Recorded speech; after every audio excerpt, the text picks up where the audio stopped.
Essa basílica, essa igreja é um marco histórico da religiosidade não só de Tremembé, mas de todo o Vale do Paraíba.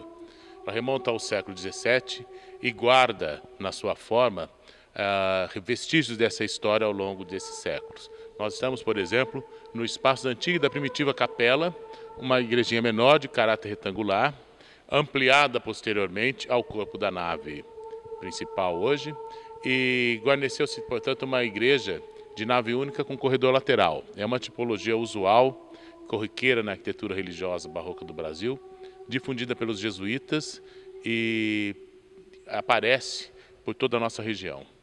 Enquanto tecnologias, ela foi construída originalmente com taipa de pilão. A taipa de pilão, ela guarda características estruturais, portanto precisa de grandes maciços de parede para o suporte da construção, beirais e o terreno plano, porque a água compromete as estruturas e portanto, a estabilidade da construção.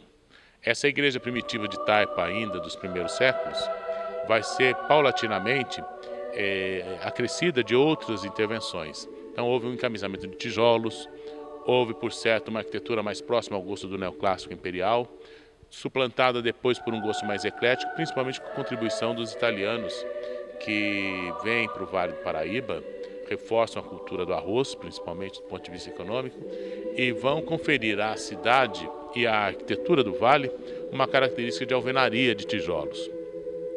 Essa igreja, portanto, ela é um depositório, um mostruário da história, da religiosidade, da fé e das tecnologias da ocupação do Vale do Paraíba. Importante destacar que num primeiro momento ela foi construída voltada para o Rio Paraíba e a Serra da Mantiqueira e depois, futuramente, voltada para o centro da cidade, né, professor? Sim, a primeira capela, aqui onde nós estamos, ela era voltada para onde nós estamos vendo aqui o altar-mor. Portanto, abria-se para a paisagem da várzea e justificava-se de que maneira? Não pela vista, que é realmente encantadora, mas ao homem daquele século XVII, isso não era importante. Mas principalmente a questão do caminho, porque é o Rio Paraíba, que é o caminho entre o ir e o vir. A primeira ocupação de todo o vale se estende até Lorena pela navegabilidade do Paraíba. Portanto, essa importância com o caminho, com a notícia que ele porventura traga, faz essa primitiva capela. Na hora em que se assenta, se estabelece e começa a acontecer o fato urbano que vai gerar a atual cidade de Tremembé, essa mesma capela se volta para a cidade. Aí já para o núcleo, para a comunidade, criando aí um outro momento e posteriormente, já no século XIX, começo do XX, a ligação com a própria ferrovia, que vai demandar um outro monumento da cidade também ao seu extremo, que é a estação ferroviária, e aí cria esse eixo entre o sagrado e a vida comercial que define o desenho urbano do sítio histórico de Tremembé. Esse é o desenho que a gente mantém-se, né, até hoje para a comunidade de Tremembé. Mantém-se até hoje, evidentemente que tudo que envolve preservação e memória, além de mantermos esse estado, também a preservação, a vigilância e o cuidado. Um ponto histórico que o senhor acha de grande relevância nessa obra aqui hoje, que entre a restauração e o que você já descobriu? O senhor já falaram para a gente aqui durante a visita que foram descobertas várias janelas, portas que foram encontradas e tinham sido tampadas ao longo do tempo, né? Algum detalhe mais histórico, assim, de maior relevância do que um outro deles ou não? Não, o que eu diria que é de maior relevância é porque nós, como somos técnicos no restauro, a gente já sabia de antemão que íamos encontrar vazios foram preenchidos ao longo do tempo e tudo mais. Mas o que mais nos interessa é a possibilidade desses achados dentro da política pedagógica que a gente quer de difusão, de divulgação do patrimônio, da memória e da consciência com a população e comunidade, principalmente do leigo, que não é ligado ao patrimônio como métier, e essa preservação da comunidade com o seu próprio bem. Né? Não só pelo bem em si, pela obra material, mas a própria ideia de uma qualidade de vida que passa pela memória e passa dessa memória ser do cotidiano do cidadão, não algo sacralizado.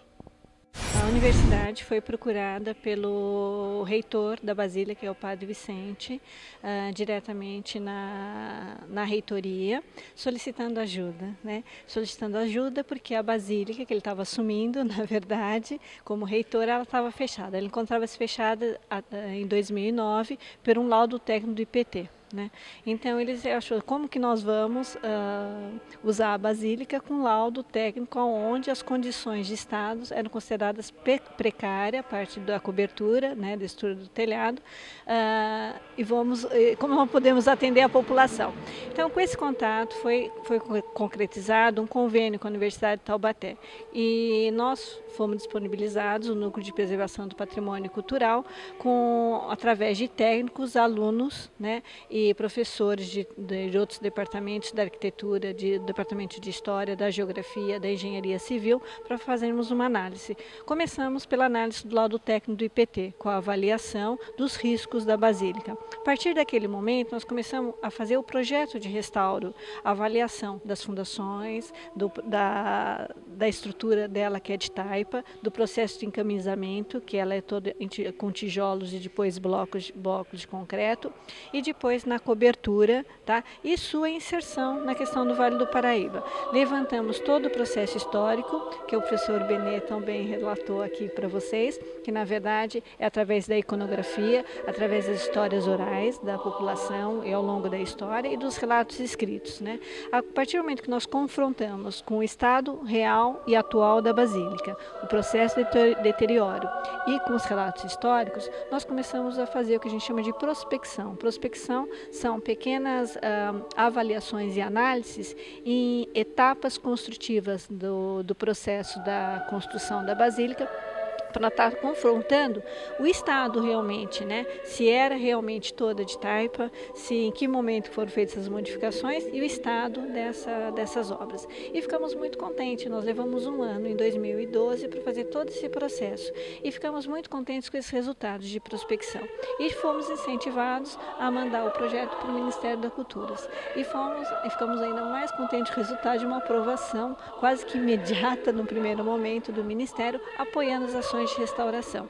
Dividimos o projeto em 4 fases, porque é um processo extenso de restauro, e dentro dessa divisão nós priorizamos. Na primeira fase, que nós já terminamos, estamos abrindo a segunda. A primeira fase nos concentramos na parte das fundações, da estabilidade do telhado, da cobertura, do restauro das telhas, do madeiramento que vocês tiveram a oportunidade de ver, e começamos a abrir os vãos, né? Ver o que tinha por trás da construção. E fomos ver, bom, estamos vendo cimento, aparentemente, mas ela, pelo período e pela história de cimento, ela não é. Tira o cimento. Aí encontramos grandes tijolos com cimento. Bom, mas também já tem cimento ainda. Tira os tijolos. Tira esse tapa de... Encontramos tijolos com realmente argamassa ainda sem a composição do cimento. Então, aquela argamassa que vem em composição só do cal e da argila, né?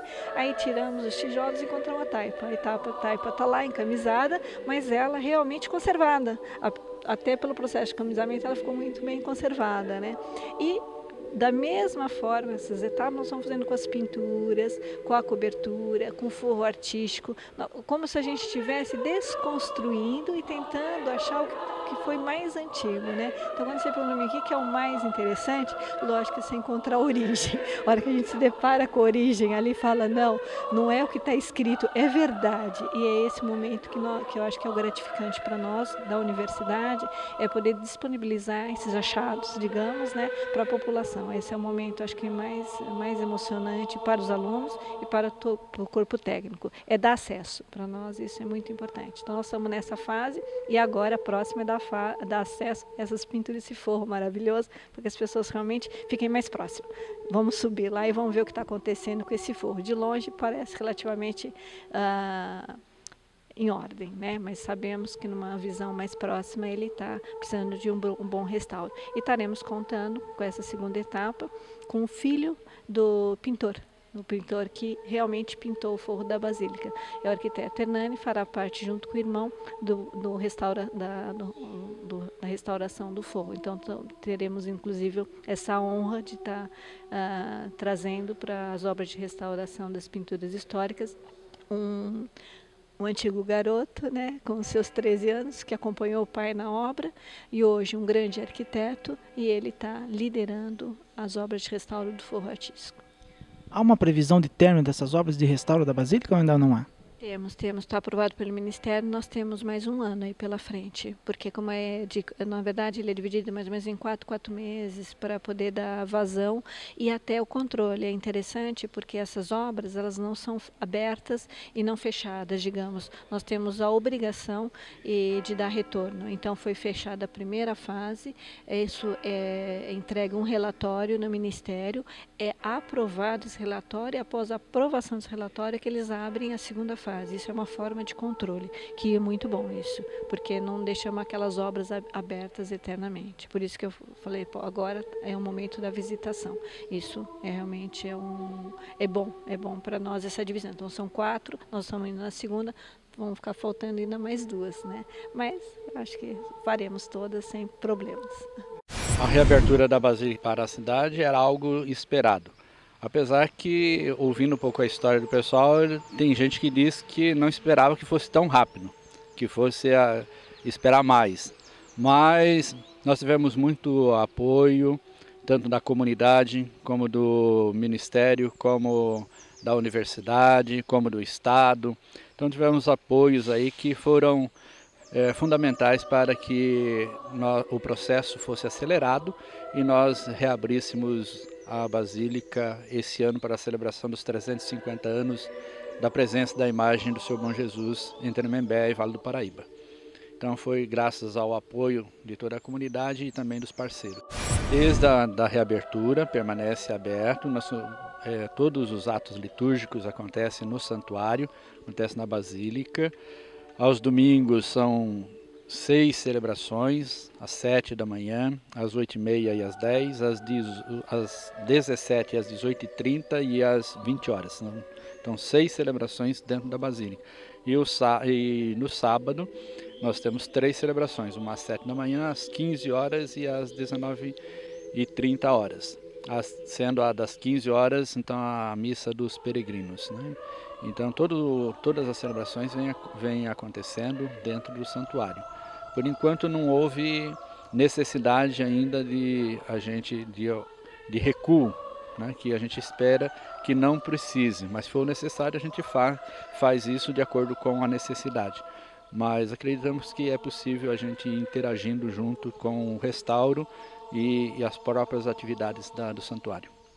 O senhor falou do restauro agora, está num momento importante que a Basílica está recebendo visitas monitoradas, né, padre? Para contar um pouquinho dessa história, tanto da restauração como da própria história da Basílica, né?